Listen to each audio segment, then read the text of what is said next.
Look at this beauty. Looks amazing.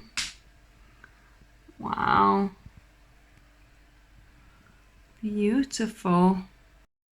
So to start with, we need to soak a cup of cashews. So I added some cold water and a little bit of hot just to make it warm water, because obviously we're making a raw cake, so we don't want to pour boiling water over the nuts. So that'll take probably about a couple of hours to soak now. First of all, we're gonna create a base for our cheesecake. So I've got 1.5 cups of almonds here. I'm gonna add them to my food processor. Add a few grains of salt here. Couple of good pinches. And then I've got 1/2 cup of coconut, shredded coconut. And I'm gonna blend this until it's kind of like flour.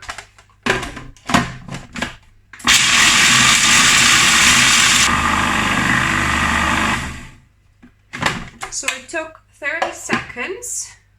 And then I've got 4 dates that I'm gonna take the pips out and add to my mixture, and that will help glue everything together and give the sweetness as well.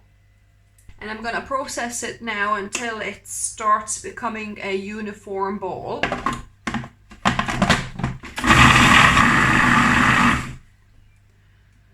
So I gave it another 30 seconds, and let's check the dough. Now it's kind of sticking together better. Yeah, that should be fine. I'm gonna just tip it into my cake base. To make sure it sticks properly, I'll add a tablespoon of peanut butter here as well, because it's a little bit still crummy here. So I'm just gonna add that and mix it through. See how it starts kind of clumping better now? So that should be good. I'm just gonna pour it into my cake mold. You probably would get away with 1 cup of almonds, to be honest, because that's gonna be quite a thick layer at the bottom. Yeah, so maybe 1 cup would be enough for this 20 centimeter cake tin. Yeah, that's good. It's not too much. Once it's kind of get compacted, that's pretty good now. And if you want to make this even and compact it even further, take something with like flat base and just compact it like that. It'll give a nice finish to the base. So there you go, the base is ready. Now we need to prepare our filling. My cashews have been soaking for about 3 hours by now. A couple of hours in the warm water should be enough.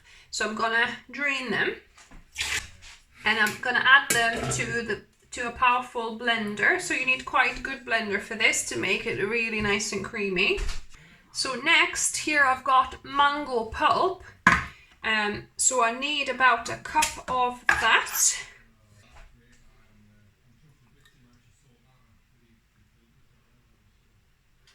This is beautiful. So 1 cup of mango pulp.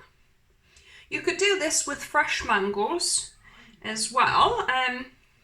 I'd say you probably need a couple of nice and ripe mangoes, but this mango pulp situation gives a more kind of nicer color without having to add turmeric, because it's already quite yellow. Then I've got coconut milk, but this is a good quality one where the cream is at the top. So I'm gonna use all of the cream from 1 tin of about 85%, I think it is, coconut. So you see at the bottom there's water. So we just want the cream off the top for this.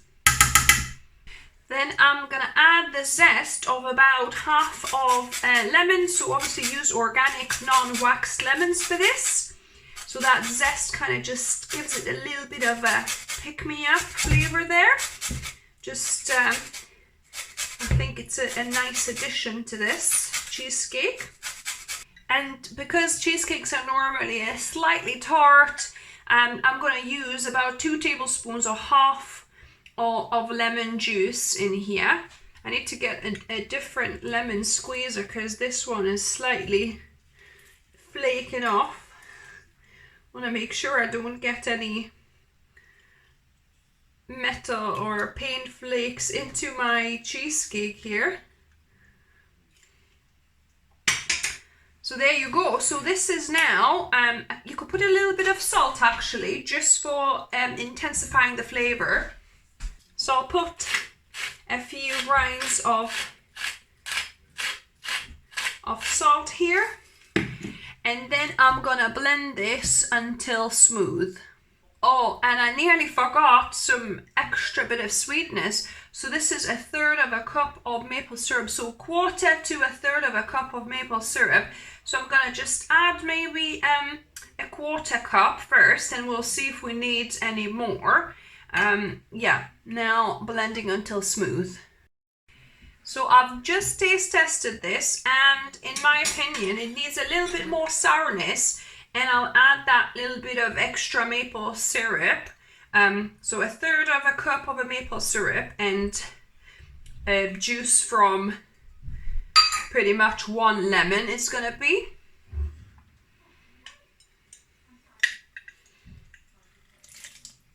Maybe 3 tablespoons, that should be enough.